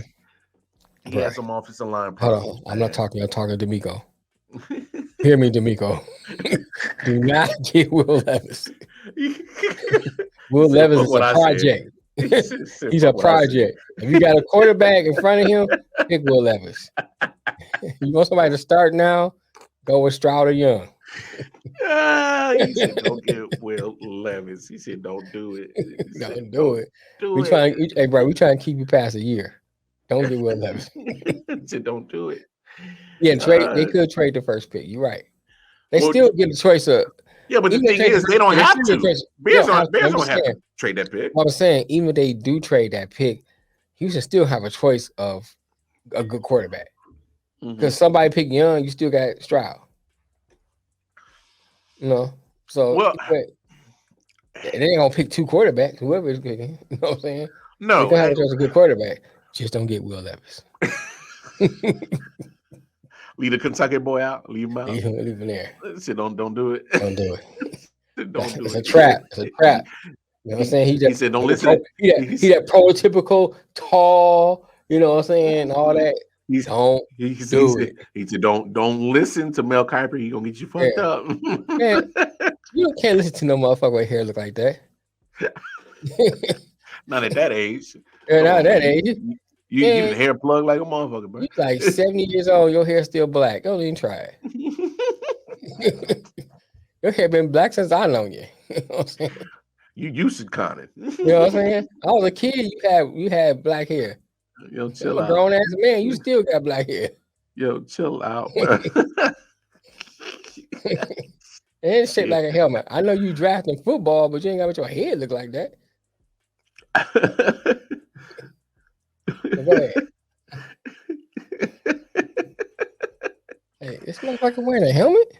No. Hey, Kofi, where you at? We ready for you, man, but we gonna finish this up. But I'm just saying, just in general for D'Amico Ryans, man, I hope it works out because NFL better help it works out. Because you know they can't keep taking all these hits when it comes to all these black head coaching jobs and shit. It's not a good look for the NFL. It's not a good look for the league. And you know, it kind of scares you as a coach, even if as a defensive or offensive coordinator, be like, yo, if I do my job too good, are they gonna keep a bro around? Like, damn. Right. But anyway, a impromptu interview, y'all. As we always show love to our boys over there at the Dirty Hills, you know, the good brother Bove and the man Kofi Weedston. We said, hop, get your ass ready, get your ass on here, and well, here he is. We got the one, the only Kofi Weedston. What up, though? Hey, man? y'all like my little thing I just made? The Dirty Hills. Well, my bad, I'm on a laptop and all that. I ain't using my phone. I realize it's a little more reliable to use a laptop to do the live streaming on. It's all good. It's all good. Man, how you been, man? Man, I'm good. I can't complain, man. You know, I could, but then I had something to complain about, man. You know what I mean? But shout out to you guys, man. Word, man. Appreciate you, bro. Appreciate you. Always. So, man, this motherfucker got Nick over there. You see this? I saw that. I was like, yo. No wonder we ain't seen you was getting blacker ties. That's where you been. Get some melanin in your skin. Wait, hold on. Baptized but black. Blacker ties. It's a blacker ties. It's a blacker ties. It's a bless him. You blacker ties him like this. Right. Bruh, how do you turn black into black? Yo, Matt, what up, B? Yo, y'all is wild. Yo, what is up with y'all? So, man, we just had the Royal Rumble, man. Right. Give us your thoughts on the Royal Rumble, Kof, man. Wait, like, how'd you feel about it? Because I know how I felt about it when I watched it, man. Yo, honestly, hold on, let me turn my volume on. I thought the Rumble was fire this year, man. I'm not gonna lie, it was a little different, you know. It wasn't predictable. You know what I mean? You had your and then all the storylines made sense in the Rumble. You had the winner was predictable. The winner was predictable, Cole. Come on, dog. The winner was predictable. We all knew Cody was gonna win. We all knew Cody was coming out number 30. Either you knew Cody was coming out 30 or number 1. Simple as that. So he could, you know what I'm saying? But I think they did a great job at showcase. You want to hear my theory about that? What's that? You want to hear my theory about why they put Cody at 30? Yeah, come on. I don't think he was healthy. I don't think he was 100%. I don't think so either. And you protect him by not having him do too much. And you let him test the pec. You let him test the pec because obviously Gunter tested that joint. Yeah. So you test it. You test the injury, but you don't let him do too much. And then because like you said, we knew he was going to win, so that's why I think you put him at 30 instead of 1. If he was at 1, if he was at 1, then we know that he was a hundo. Yeah, that's what I'm saying. So you could tell a difference. I think Triple H did a great at time management, at storylines, Brock Lesnar and Almost. Every storyline made sense. Everybody that got thrown out, it was a storyline to be repeated for the next year, for the next Monday Night Raw or the following Thursday. So, but the big storyline of the whole Royal Rumble, you know what I'm saying? Yes, Cody did win. Rhea Ripley won the females Royal Rumble, which was great. You know what I'm saying? She goes on to battle Charlotte again, which is a reoccurring thing. But it's also good, you know what I'm saying? It shows that the little puppy, Nia Jax is back. Definitely Nia Jax showed up, which is another good thing. I've been waiting for her. But the big storyline of the Rumble was Sami Zayn. Yeah. Yeah, you're right, Matt. Yeah, Dominic, yo, you know what? Say more about that. I'm not gonna lie. I love Dominic, man. You know, I like the whole hardcore Dominic, ex-con Dom. I see somebody put in the comments. I like the ex-con Dom. You know what I mean? Ex-con. You know, he was in jail for 2 days. He's the thuggest dude ever. Fire to me. You know what I mean? I think it's dope. You know what I mean? He was in the county. He was in the county, dog. He's in county. You know what I'm saying? He was in county for 2 days. And now he hard. I don't know. I just thought it was a dope storyline. It's funny to me, you know what I'm saying? Right. Like I said, the big thing is Sami Zayn turning on Roman Reigns, hit him with the and chair. the bloodline, hit him with the chair. So that's the big thing right now. Where is Roman Reigns gonna go? Is Roman gonna drop the belt? I personally hope Roman doesn't drop the belt to Cody. I would like to see Sami Zayn as the champ before Cody. Really? It would, yeah, because it would make more sense as storyline. Because like people like Sami Zayn right now way more than Cody. You know what I mean? I see what you're saying. Because I'm with you. I think Sami Zayn is way over than what Cody is right now. Yeah, he's way more over than Cody. Like, I'm not saying that Cody's not an over dude. I'm not saying that, you know, he hasn't put in his dues, but I just feel like sometimes you have a diamond right there and you don't see it. And I think sometimes WWE doesn't pull the plug on what they have right then and there. You know what I'm saying? Like, we take I have no problems with Cody, but Cody came from somewhere else. You got to respect that. Yeah. That's like me coming to IOW and I'm like, I'm starting lineup. Nah, Mel, it's just me and Maul. You get what I'm saying? I can't do that. You gotta do that every time I talk about wrestling anyway. Yeah, I gotta put in my respect. I gotta put it, you know what I'm saying? They won't sell tickets, Sammy versus Cody. You're right, they won't. But they might. You cannot say they won't because people want to see Cody. People want to see. Plus, they've already sold the tickets out, so we can't say they won't sell the tickets out because they've already sold WrestleMania out. Oh yeah. You know what I mean? But like I said, I would like to see Sami Zayn as a champ. Simple as that, you know what I'm saying? Did you see what's the white kid name? That always wears the yellow. He boxes. Logan Paul. Logan Paul. Did you see his big stunt with Ricochet, which was fire? I think Logan Paul is a great wrestler, bro. I don't care. Yo, I said it on another podcast. I said on a wrestling podcast the other day. I was telling people, I said if Logan Paul decides to actually take it serious, he would actually be a decent wrestler. I think he would be I'll be honest with you. I think he would be a great Intercontinental Champion. That's what I was thinking. He talks great on the mic. He would be a great US champ because he has the people. He got Miz written all over him. You know what I'm saying? Like same trajectory. Like can possibly, you know, be a good Intercontinental Champion. Maybe throw the main title on him like once or twice, but for the most part, he'll be solid. But like you said, his mic skills is dope. And you know what helps WWE having Logan Paul there?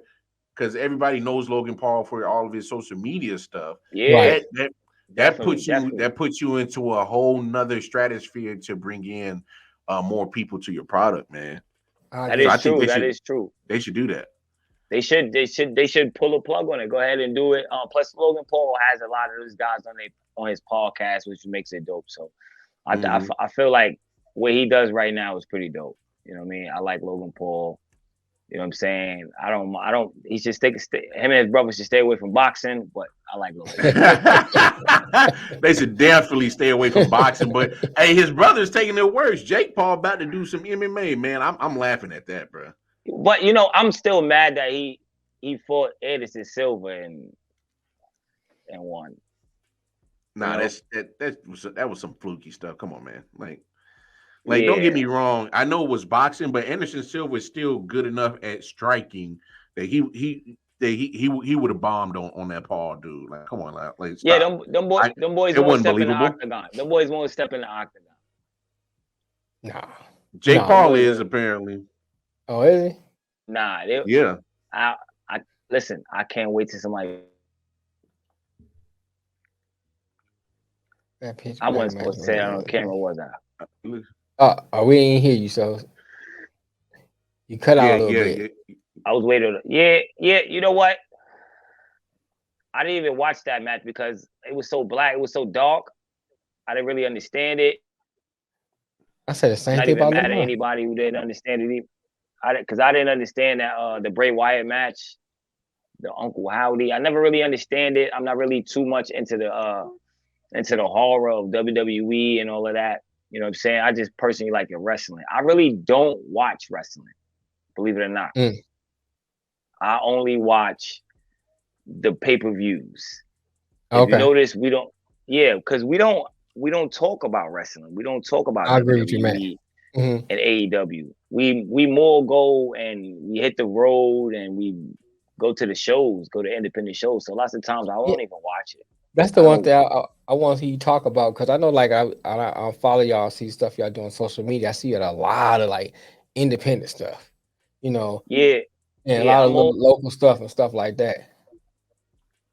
Say it again. Hold on, you broke up a little bit. Oh, I see you like a lot of local stuff and independent shows and things like that. How is that compared to like going to like the big stuff like WrestleMania and Royal Rumbles and stuff like that? I'm be honest, like the independent shows to me is a lot. You could touch the guys, you could talk to them, you could feel them. You know what I'm saying? You could actually like it's like, I don't know, like 3D type of thing. You know what I mean? Right. Whereas like with WrestleMania, Monday Night Raw, AEW, I've been to all of these shows. It's more like you're just a fan. You're in the crowd. Right. You know what I'm saying? You're in the crowd with a lot of people. You chant when other people chant, whereas in independent world, you can make your own chants. You could like, if you don't like the wrestler, you could be like, well, fuck you. And then he can say, fuck you back. You're more interactive with the wrestler. Right. And for us, it works a lot more because like, we're always in the independent field. We're always just traveling. Like when we first started doing wrestling, we was going to independent wrestling matches. So it just made more sense, you know. You could just touch the guys more. And then a lot of those guys go on to do better things. I look at it like we interview the guys from the before NBA they make it big stars. Before they become stars. Okay. Yeah, that's basically it. We try to get the guys before they become stars because so many of them become stars so fast. It's a lot of guys it's so many guys that we've interviewed, no lie. They've been on AEW or WWE already. And like we might have interviewed them years ago, 2 years ago, a year ago. Right. You know what I'm saying? And they've been on AEW already, WWE already. So we just try to get the independent guys and show them love before they get to the big spot. So, you know, they remember the little guys. That's basically it, man. You know? Right. Like I said, it's a lot easier for us. Like if I wanted to go to a little show and there was somebody big, say The Undertaker was at the independent show, I could get an interview without a problem. I wouldn't have to go through loopholes and do all of this and that and the other. I would just wait and just ask them, could I get an interview? And that would be it. You know, it's a lot easier for me. Okay. You know what I mean, that's basically it, man. You know, I love traveling though. It's the big thing, man. The traveling is the fun thing, you know. We always get to travel, like North Carolina. I just went to North Carolina. Delaware, Philly. Like, yeah, we go a lot of places. It takes you a lot of places. We're supposed to be going to Cali in March sometimes, just to do commentary. Shoot. Yeah, I like man. that, So, man. I like that. That's what we trying to get up to. Yeah, just to travel, man. That's the big thing, man. That's our big thing now, travel. Yeah, because we tried to link up. It just didn't work out because I was working and shit. But Kofi was in Carolina I was about a couple weeks ago. Yeah. I went to a little show down there, man, by accident. What's crazy is like I went to the comic book show. I went to the comic book store, and I was in Bunn. I think. Oh, yeah, I know what Bun's at. Yeah, it's like 2 stores. On the other side of Youngsville. Yeah, it's like 3 stores out there. You're in the supermarket. Yeah, Dollar General. Yeah, so I went to the little comic book store, and they had a flyer up for wrestling, and I was like, well, I guess I'll go tonight, and I went. It was like 30 minutes from us, but I went. I wound up going, and I was like, oh, fuck it. I met a lot of wrestlers and made connections. It's always just good to just go, man. Just just go. That's me. Like, fuck it, go. Mm-hmm. You know what I mean? Like, I think I got the gift of gab because I don't pay to get in anywhere.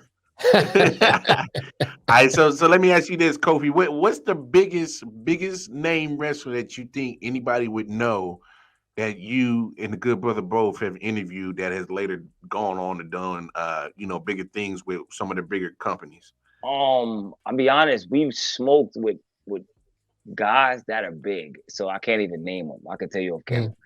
Okay. But like the biggest guy right now, if you watch AEW, you got Action Andrade. Chill with him. Jacob Fatu, Roman Reigns' cousin. I got his number personally. He calls me when he comes to the city. Tommy Dreamer. Actually, I got to watch the first AEW pay-per-view with him, interview him. But we fucked that interview up because we didn't know much about how to record on StreamYard and stuff. So we interviewed him, but we never pressed the button record. Oh shoot! Because we didn't. So but we got to sit with him, drink with him at the AEW event, and just chill. Tommy Dreamer, for those who don't know, is like an ECW legend. ECW legend, man. We got to soak that up, man. ECW Anderson, man. It's a lot of great guys we interview, man. Like Good Brother could tell you, man. I really don't. I just sit around and smoke, to tell you the truth. I roll a bud and ask stupid questions. That's my job. You know what I mean? But I make sure everything happens 90% of the time. But we've interviewed a lot of guys, man. Just go to our page, man. Like lots of times we don't look to interview those guys. We want the smaller guys, the independent guys. We don't want anybody who signed already. Lots of time, you know what I mean? Because those guys want things that sometimes we can't give. Right. You know what I mean? Like we've tried. I tell you off camera, we've tried to interview big time wrestlers, and they want this and they want that, or they want to talk about this only, this and not that. So lots of times we stick with what we know, man. Like we go to these events and we meet these guys. We personally talk to them, and then we personally get to know them, and then we're like, yo, this dude is cool. Let's invite him to the show. Right.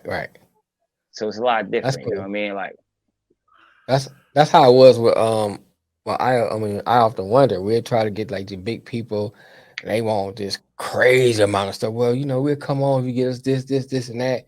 We're like, bro, we trying to get started. We get all that, That's the same thing I said, And I realize a lot of people want in the wrestling world, when it comes to a lot of podcasts, a lot of these podcasts. I can still hear y'all. I'm just walking away for a second. All right. Okay. But like I said, in the wrestling world, a lot of these podcasts, they want only big names, and they want to talk just WWE or AEW. Whereas we try to stay away from that because, we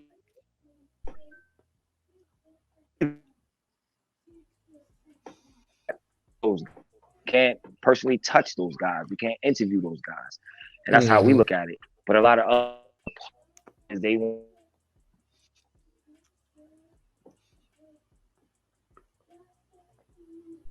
I like where we at. You know, I don't Right. care if I, Ant tripping, I don't care if man. I end I don't care if I interview independent wrestlers for the rest of my life. I feel it's more about wrestling to us. It's more about Yeah, I like wrestling that though, bro. I like and the that though. culture. You know You know what I'm saying? That's it, man. That's why we travel so much. Honestly. But that's y'all niche. You know what I'm saying? That's like that. Yo, we hate podcasting. We hate it. That's why Y'all we good at travel it so though, much. bro. Y'all good at it though, bro. I tell you, when I be watching y'all show, I be cracking up, bro. And you know what? That's just us being ourselves, like just us being me and him, just regularly talking conversation. Lots of times it could be a lot worse if I didn't edit. Yeah, that's how I be with Lamar, man. He be tripping. Yeah, cause I'm a hold up. Did y'all peep my name? Y'all saw my name, right? What? Yeah, we change it again? Oh, we saw the Nick. Yeah, I'm Nick. He said, "I'm Nick." I'm Nick today. Nick, what's up, man? I'm Nick today, B. But now I tune into this. I try to tune into this show every time it's on, man. Because you know what? I listen to y'all so I can go to work and be like, y'all seen that football game, B? Y'all seen that game? Yo, I start just naming football players like I don't really know, man. You know, I'm like, hey, I seen he ran out 4.5 though. You know what I'm saying?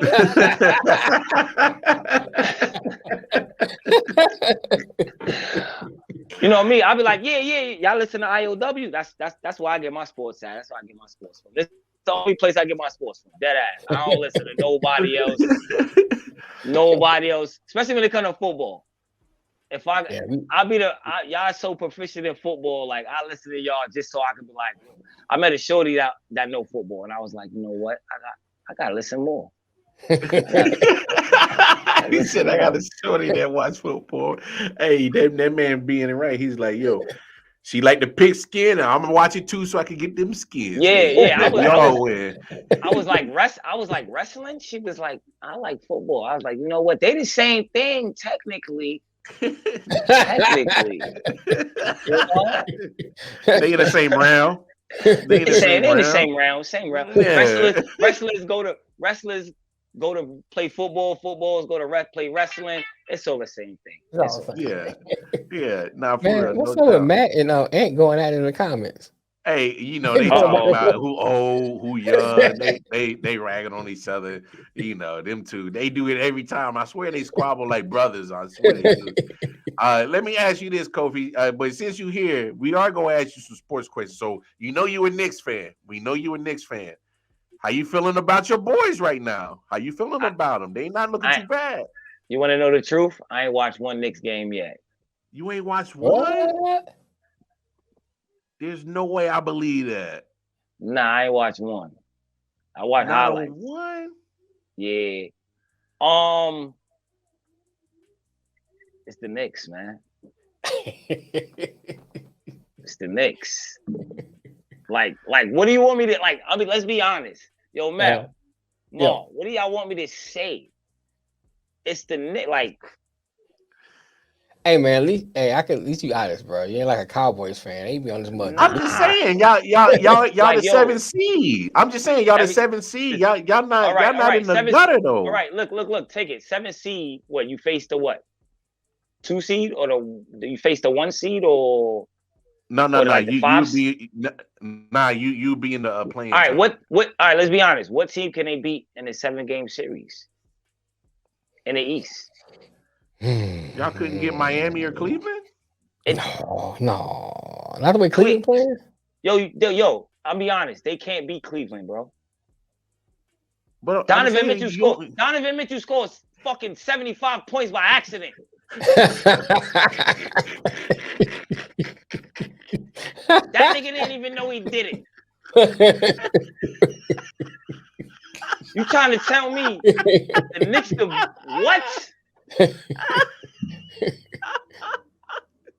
What? The Bulls, they can't beat the Chicago Bulls. They can't beat a good DeMar DeRozan. They can't be the Nah. great. Come on. Y'all could beat the Chicago Bulls. First of all, the Bulls are ranked 11th, so they wouldn't even be in the playing tournament. They be sitting at home anyway. So we ain't even got to worry about the Bulls. It All don't I'm matter, saying is, son. come on. It don't matter who they could be, son. They have Thanos is on the East. His name is fucking Giannis Antetokounmpo. Thanos. I call that nigga. You ever seen that nigga dunk on somebody? He be like, "This is your team? Is this who you brought with you?" Unstoppable, bro. Fucking Thanos. I don't care if he wins or loses. He would dunk on your whole squad. This is who you brought with you. I eat this. This nigga is nice. He's a mythical creature. This nigga is different. Nobody beats him. I don't care I don't know who you got on the East. Listen, Milwaukee all the way. I'm not even a Milwaukee fan. You know what I'm saying? Ain't nobody touching them, bro, on the East. Like, nobody. Damn, not even Boston. I mean, Boston playing, man. But you got Thanos, man. Brooklyn? You got Thanos. Thanos, bro. Like, we gotta, let's be honest. We gotta see if KD comes back. KD, more than likely will. KD, it's over for him. Okay, it's over. He will come back already on some light work shit. He will come back. Don't want to get hurt. Don't want to get touched. Kyrie Irving already, I don't know, confusing. You know what I'm saying? Like, it's over. Like, don't count no New York teams in to win nothing. If they win something, I'll cash app y'all $100 if they win the championship. I swear to God. This is recorded. I will cash app y'all each $100 if the Knicks or Brooklyn Nets win the championship this year. Come on, Nets. Come on, bro. Come on. Oh, you got a good chance for Nets. The Knicks, I don't know. The Knicks, I don't know, bro. It's not happening, man. They suck. You know what? But here's the thing, man. I mean, you probably can speak to it better than I can because, you know, you're a Knicks fan. But the thing about the Knicks, man, like, they have a team. And you go back to the Ewing days, you be like, oh, man, they look dominant. And then they get into the playoffs, they just, like, disappear. You know, just disappoint and let you down. That's because they never had that Magic Johnson, that Charles Barkley, that Jordan. They haven't had that one play. Yeah, we had a Patrick Ewing, but you can't base everything on the center. Yeah. Like even the Rockets didn't base everything on Hakeem Olajuwon. That's true. They had motherfucker Clyde Drexler. They had motherfucker Harper. They had all these other players. The Knicks don't surround their good players with good players. Mm-hmm. They don't. Let's be honest. Within the last 10, I'm gonna tell you where they fucked up. Drafted Carmelo. I don't care what nobody say, because we had a great team with just Amari Stoudemire. Niggas was 10-0. Niggas don't even remember that. We was 10-0 with just Amari Stoudemire, and we didn't even have Jeremy Lin at that time. Right. Jeremy Lin wasn't even known. And then at the end of the year, we got Jeremy Lin was still on that bench and picked up.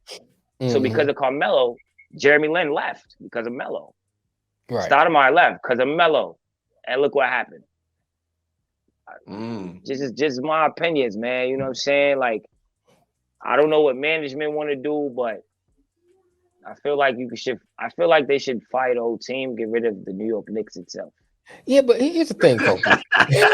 No, I'm being so serious. I mean, I feel you on that, but it's just like get rid of the Knicks.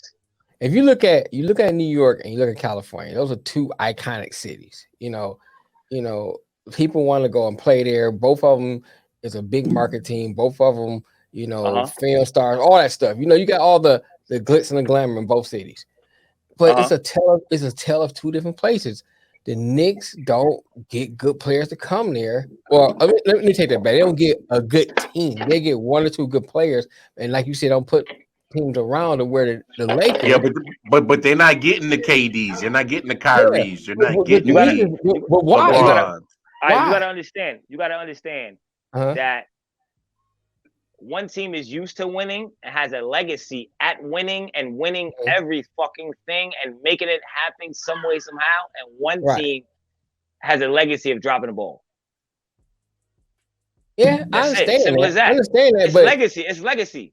I It's understand what legacy. you're saying. But my thing is like you look at other New York teams, the Yankees, the Rangers, even the Islanders. You know what I'm saying? They won. You go back to management. You go back to management. You go back to how bad do you want to win or how much money do you want? Right. You know what I'm saying? Like, I can account for this. I used to work at the Garden, so I know what it is and what it's not. Okay. They don't give a fuck if the Knicks win. The Garden gonna make money regardless of the situation.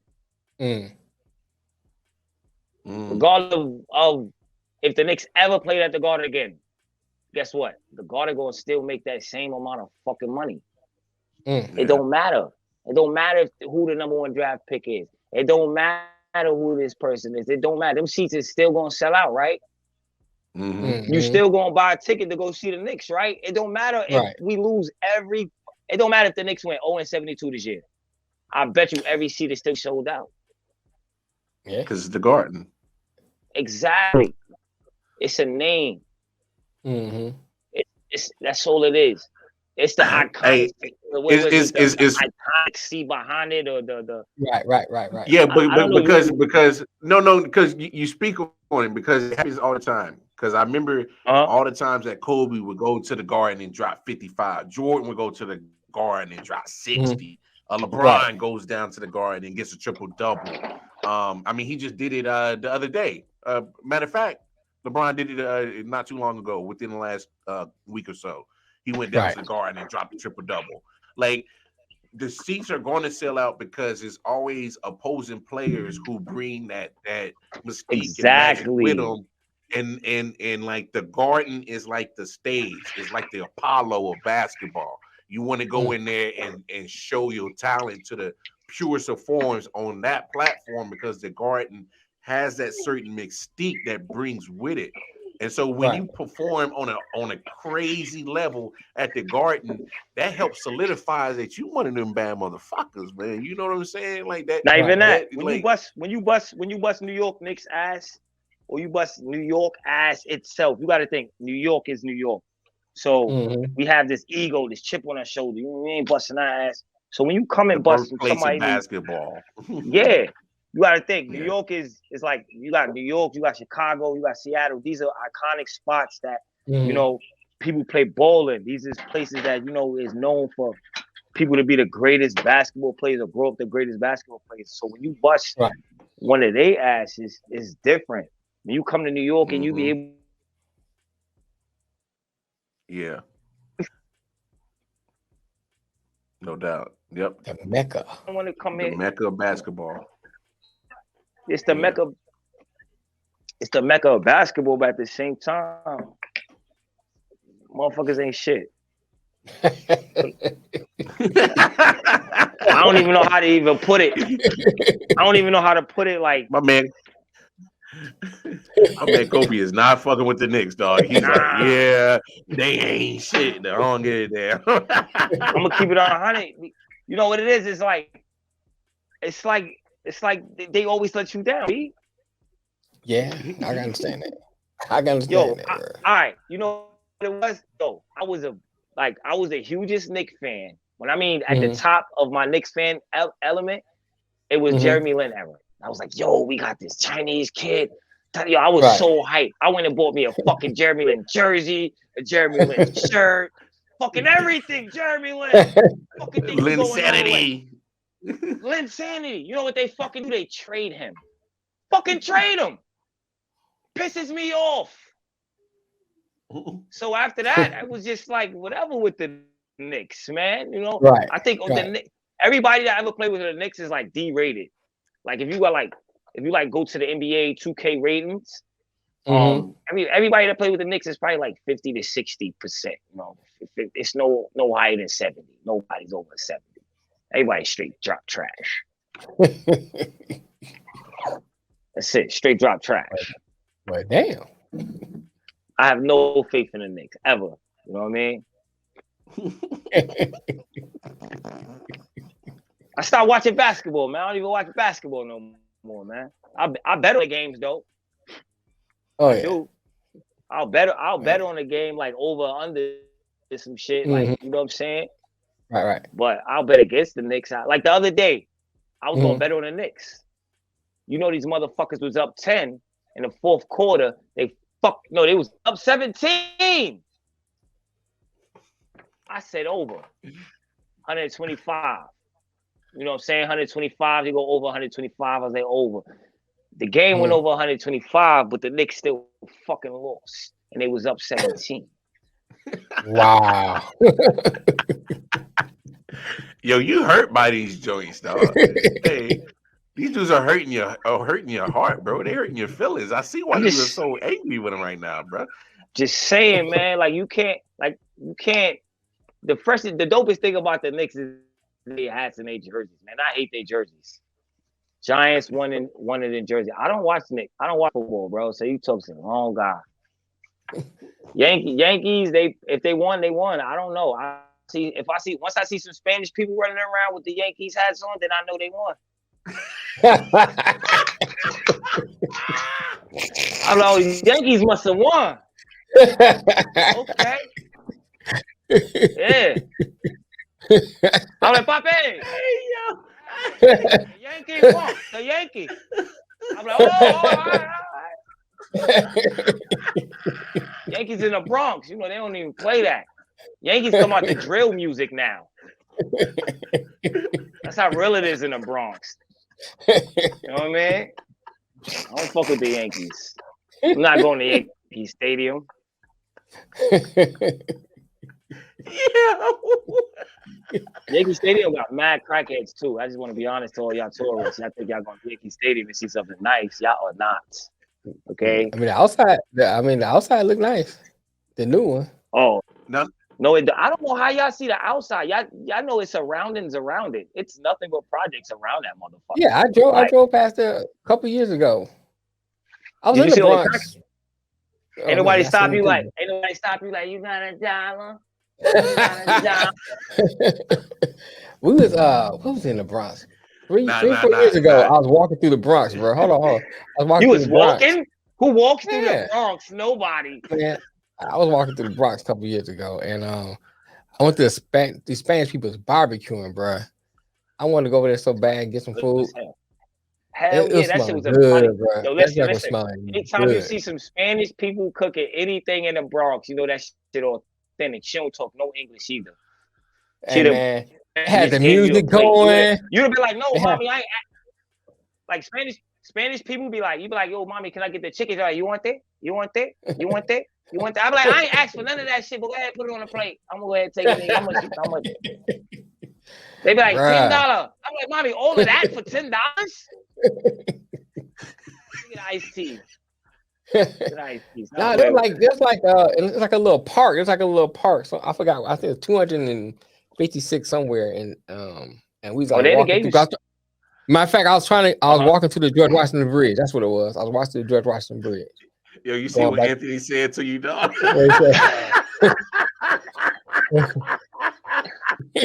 They say from Chicago, he ain't scared of nothing. I don't know if Chicago. I don't know if Chicago crackhead is like the New York crackhead, bro. I don't know. He know you from Detroit, fool. He's just talking shit to you. Oh, I forgot. Hold on. Fuck Anthony. Okay.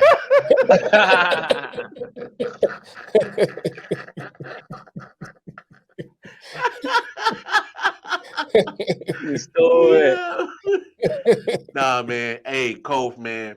We appreciate you hopping on, like literally last No minute. problem, man. I love y'all guys, man. One of the best shows out here, man. One of the best fucking shows out here, man. Everybody make sure you hit that like button and tune